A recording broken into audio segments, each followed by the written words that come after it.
ተዋህዶ መሸሸጊያዬ ኦርቶዶክስ መጠለያዬ ሰላምሽ ከፍ ይበልልኝ እናቴ ሁሌም ኖሪልኝ ሰላምሽ ከፍ ይበልልኝ እናቴ ሁሌም። በስም አብ ወወልድ ወመንፈስ ቅዱስ አሐዱ አምላክ አሜን። ሰላም ተወዳጆች እንደምን አላችሁ? እኔ የፍጥረት ሁሉ ባለቤት እግዚአብሔር ይመስገን በጣም ደህና ነኝ። ተወዳጆች እንዴት ናችሁ? ዛሬ እንግዲህ ከትላንትና በስቲያ እንደጀመርኩት ሪያክት ማደርገው ወይም ብዙ ፕሮቴስታንቶች ወደ እኔ ጋር ገብተው እንግዲህ ሲናገሩ ሰምታችኋል። አንድም ጥቅስ የሌለበት ነገር ሲያነሱ አይታችኋል። እሱም ምንድነው ከተባለ ዝማሬ የሚለው ቃል ማለት ነው። በነገራችን ላይ ፕሮቴስታንት ወንድሞቻችን ቢያንስ የኢትዮጵያ መጽሐፍ ቅዱስ ማህበር ያዘጋጀውን መዝገበ ቃላት ሁሌ አንብቡ ብዬ እናገራለሁ። ለምን ካላችሁ በመጀመሪያ ደረጃ መዝገበ ቃላት ስለሆነ ማንበብ ያለባችሁ መዝገበ ቃላት ስለሆነ ማለት ነው የምታነቡት። ለምሳሌ መዝሙር የሚለውን ቃል ይሄ መዝገበ ቃላት ምን ይለዋል? መዝሙር የሚለውን ቃል ልዩ ልዩ ስልት ቃና ባለው ድምፅ የሚዜም በዜማ መሳሪያ የሚቀርብ መንፈሳዊ ማህሌት። ከዛ በኋላ እንግዲህ ጥቅሶችን ከጠቀሰ በኋላ ማንበብ ትችላላችሁ። መንፈሳዊ ማህሌት የሚቀርብ መንፈሳዊ ማህሌት ዘጸአት 15 20 ቁጥር 21 ኤፌሶን 5 ቆላሲስ የዳዊት መጽሐፍ በሙሉ መዝሙር ይባላል። ስለዚህ ኢየሱስ ከደቀ መዛሙርቱ ጋር በመጨረሻ ከእራት በኋላ ዘመረ፣ ከዛ ዜማን ይመልከቱ ይላል። አሁን መዝሙር ማለት ምን ማለት ነው? መዝሙር ማለት የሚደረገው ስልት መዝሙር ለእግዚአብሔር ብቻ የሚል የመጽሐፍ ቅዱስ ጥቅስ የለም። ስለዚህ መዝሙር ማለት ይህ ነው። ልዩ ልዩ ስልት ቃና ባለው ድምፅ የሚዜም የዜማ መሳሪያ የሚቀርብበት መንፈሳዊ ማህሌት ነው። ለእግዚአብሔር ብቻ አይልም። የመዝገበ ቃላት ለእግዚአብሔር ብቻ አይልም። ስለዚህ አሁን ቀጥታ ደግሞ ምስጋና የሚለው ጋር ደግሞ እንሄዳለን። ይሄው እዚሁ መዝገበ ቃላት ላይ ምስጋና ብላችሁ ደግሞ ትገባላችሁ ማለት ነው። ምስጋና ገጽ 61 ላይ እግዚአብሔርን ሌሎችንም ፍጡር ከፍ ከፍ የሚያደርግ እና የሚያከብር ቃል ወይም ድርጊት ነው። ከዛ ምሳሌ ምዕራፍ 27 ቁጥር 21፣ መሳፍንት ምዕራፍ 16 ቁጥር 21፣ ዘጸአት ምዕራፍ 15 ቁጥር 11 እያለ መዝሙረ ዳዊት በምስጋና የተሞላ ነው። በተለይ መዝሙር 111 እያለ በግልጽ ይናገራል። ስለዚህ በአዲስ ኪዳን እግዚአብሔር በመላእክት ባለው ሲመሰገን እናገኛለን ካለ በኋላ ምዕመናን በሁሉ ነገር እግዚአብሔርን እንዲያመሰግኑ ታዘዋል። ስለዚህ ምስጋና ለእግዚአብሔር ብቻ የሚሰጥ አይደለም። በደንብ ስሙ። ለምን?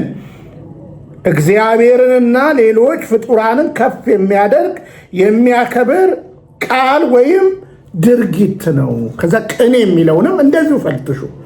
ስለዚህ መዝሙር ለማን ለሚለው ነገር መዝሙር የአምልኮ ለእግዚአብሔር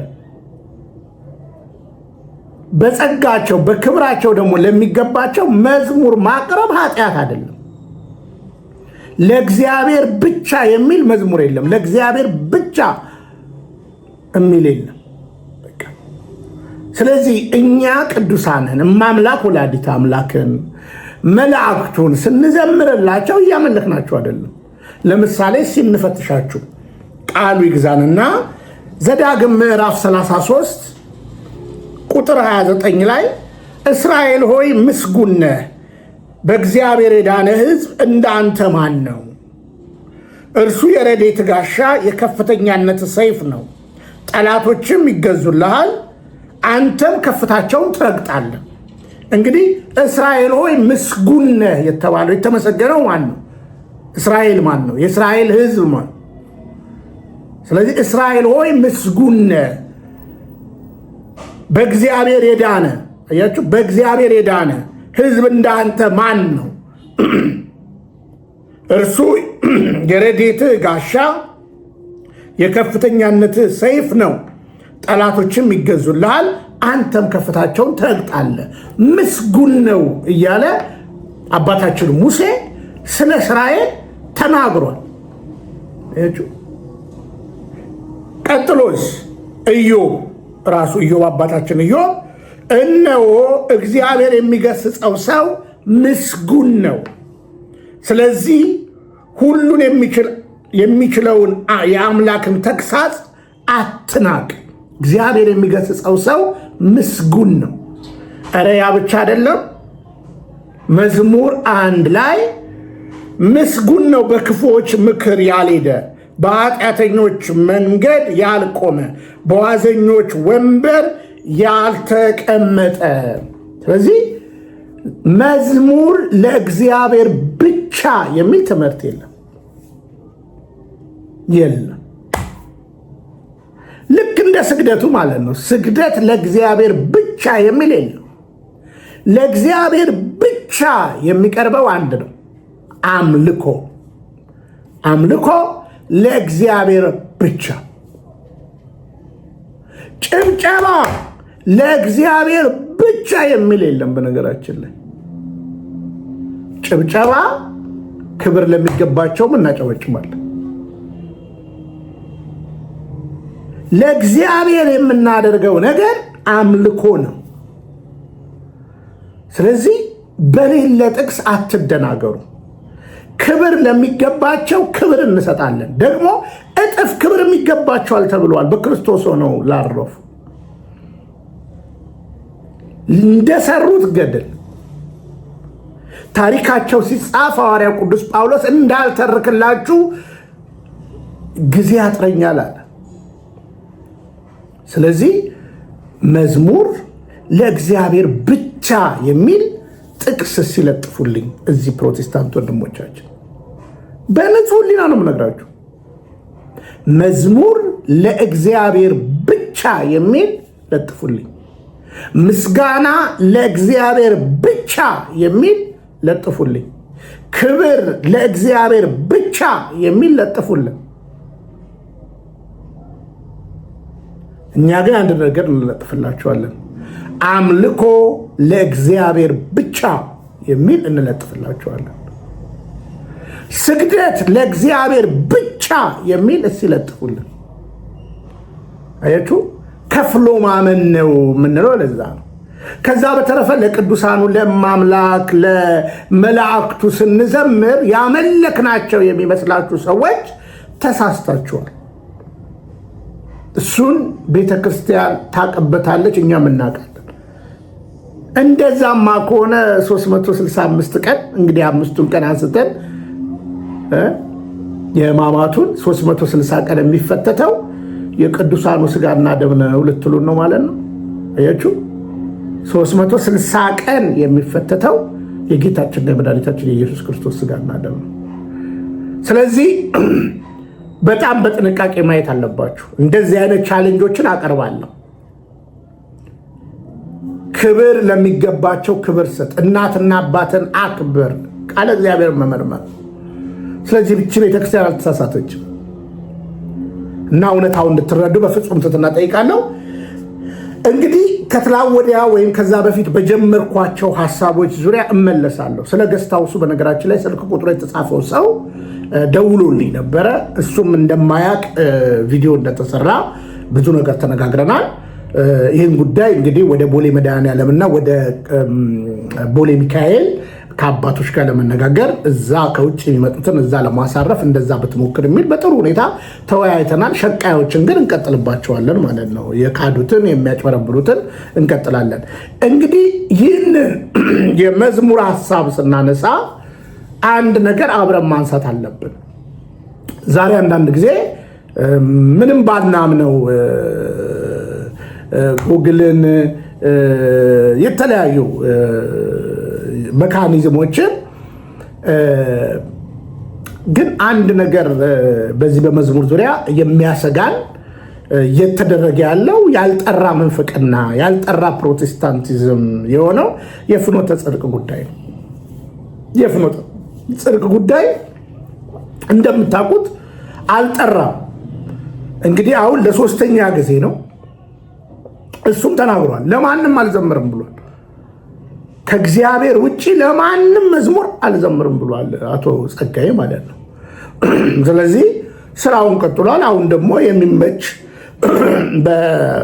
በደግነት የተጎዳኛቸው ግለሰቦች ምናልባት እንደዛ በዛው አቋማቸው ካሉ ማለት በዛው ስታንዳቸው ካሉ ይሄ ሰው የማያግዱበት ዘመን ስለሆነ የዚህ ሰው ፍኖተ ጽድቅ የሚባል የሚያደርገው እያንዳንዱ ነገር ከቤተ ክርስቲያን ስርዓት ውጭ ነው። ድሮ መዝሙሮች በሊቃውንት ጉባኤ ይገመገማሉ የሚል ነገር ሰምቻለሁ። አሁን ግን እስኪ ራሱ እሸቱ ወንድማችን እሸቱ በጣም ጠንካራ ስራ እየሰራ ነው፣ በዚህ በሐሰተኛ አጥማቂያንም አሁን ደግሞ በፍኖተ ጽድቅ ተገልጧል እያሳየ ያለው ማለት ነው። እውቀቴ ነው፣ በነገራችን ለቤተ ክርስቲያን መቆሜ ነው። ስለዚህ አንድ መዝሙር እኔ ሰሞኑን እንግዲህ ስጮህ ነበረ፣ ሰውየው ይኸው ጀምሯል ብዬ ተናግሬያለሁ። በዚህ አጋጣሚ ወንድማችን እሸቱን ከልብ እናመሰግናለን። እግዚአብሔር ይስጥልን። ለእግዚአብሔር ኖረ፣ ለቤተ ክርስቲያን ኖረ፣ ዘመንን ብጨርስ ጥሩ ነው። እግዚአብሔር ያክብርልን። ስለዚህ አንድ የፍኖተ ጽድቅን እንደ አጠቃላይ ማታ እንመጣበታለን። ራሱ እንትኑን እንጠይቀዋለን፣ ቻርች ቤቱን ማለት ነው። ስለዚህ አንድ መዝሙር ያቀርብለትና ምን እንደሚለው ስሙት። አዲስ የተለቀቀ ስራ አላቸውና የግጥሙ ሀሳብ የትኛውን ቤተክርስቲያን ይወክላል? አታራ የሰጠኝ ምላሽ አብረን ያለ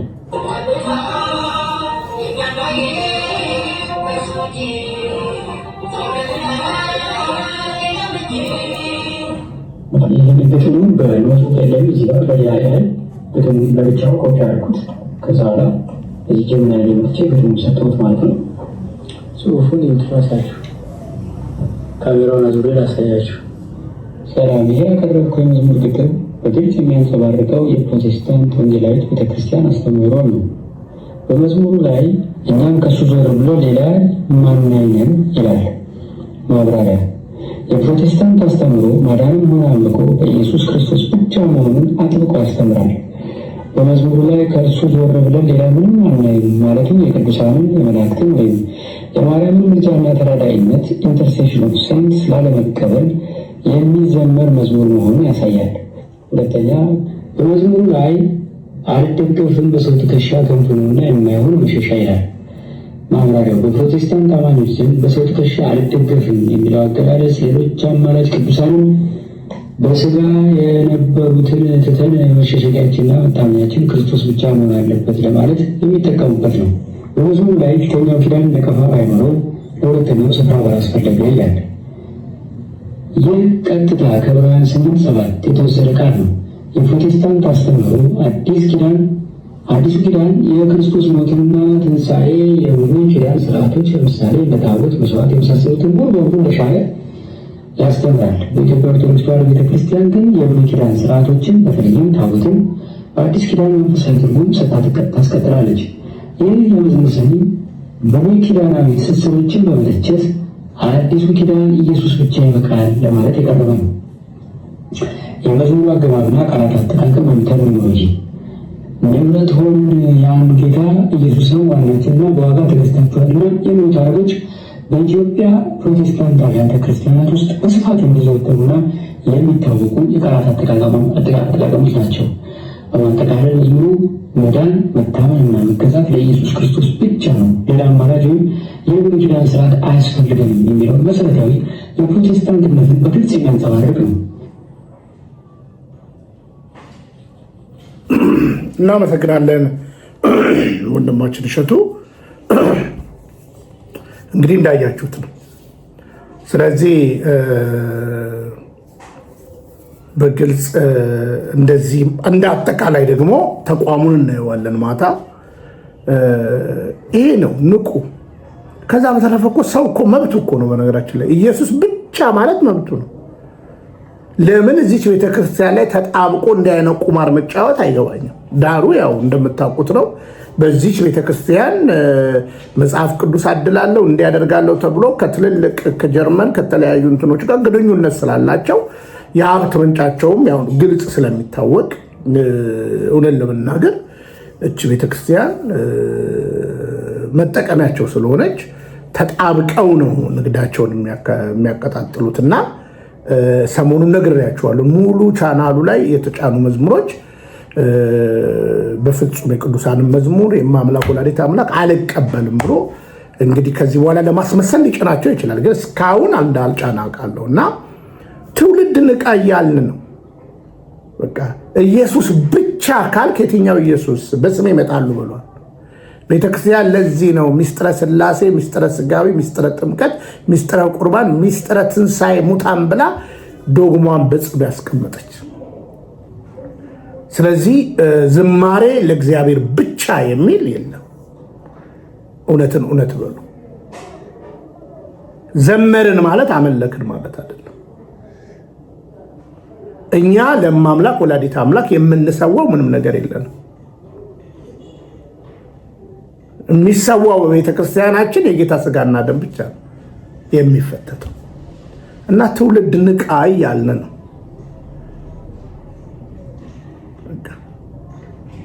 የእግዚአብሔር ልጆችን የእግዚአብሔር መልአክ ያድኗቸዋል፣ ይታደጓቸዋል፣ ያድኑማቸዋል ይላል። ማዳን የእግዚአብሔር ብቻ ነው ስንል የትኛውም ማዳን ብለን ማሰብ አለብን። በቀራንዮ መስቀል ላይ የሞተልን የተሰቀለልን የዓለምን ኃጢአት የሚያስወግድ የእግዚአብሔር በግ የተባለው ጌታችንና መድኃኒታችን ኢየሱስ ክርስቶስ ነው። እግዚአብሔር አንድም ሶስትም እንላለን። ስጉ ቃል እግዚአብሔር ወልድ ነው። አምላክ ሰው ሆነ፣ ሰው አምላክ ሆነ የተባለለት ስጉ ቃል እግዚአብሔር ወልድ ነው። እና ብታስተውሉ ጥሩ ነው። ስለዚህ መዝሙር ስንሰማ እንለይ፣ እንጠንቀቅ። በአንድም በሌላ እውነትን እውነት እያለን እንቀጥል። ቤተክርስቲያን ንቂ መልእክቴ ነው። ከልብ ነው የምወዳችሁ፣ ከልብ ነው የማከብራችሁ። ምሽት እግዚአብሔር ፈቅድና ብንኖር በጊዜ ነው ከዚህ በኋላ ምሽት ጀምራለሁ የማስበው። ሁላችንም እንገናኝ። ደግሜ ዶንኪ ቲዩብን ወይም ወንድማችን እሸቱን ከልብ እናመሰግናለን። ሙሉውንም እንደዚህ ብትሰራልን ጥሩ ነው። ነገር ግን አንዳንድ መዝሙሮቻ ሴሌክት የምናደርግ ከሆነ አደጋው ከባድ ነው። ስለዚህ ምንድነው አንድ የዚህ ዘማሪ አጠቃላይ የዚህ ተቋም አጠቃላይ የተባለ ሰርች ቢደረግ ጥሩ ነው። ከዛ በተረፈ እንግዲህ ሆን ተብሎችን ቤተክርስቲያን ለማዳከም ብዙ ነገር የሚሰሩ ሰዎች ስለሆኑ ምንም አይበርዱንም አይሞቁንም። ትውልድ ንቃ መልእክቴ ነው። ማንም ከቅዱስ ቤተክርስቲያን አይበልጥም። ሰላም እግዚአብሔር ከሁላችን ጋር ይሁን። ብንያም ሽታዬ ነኝ፣ ፍቅረ ኢየሱስ ከስደት ሀገር ኡጋንዳ ካምፓላ። ሰላም እግዚአብሔር ከሁላችን ጋር ይሁን። ሰላም። ተዋህዶ መሸሸጊያዬ፣ ኦርቶዶክስ መጠለያዬ፣ ሰላምሽ ከፍ ይበልልኝ እናቴ ሁሌም ኖሪልኝ። ሰላምሽ ከፍ ይበልልኝ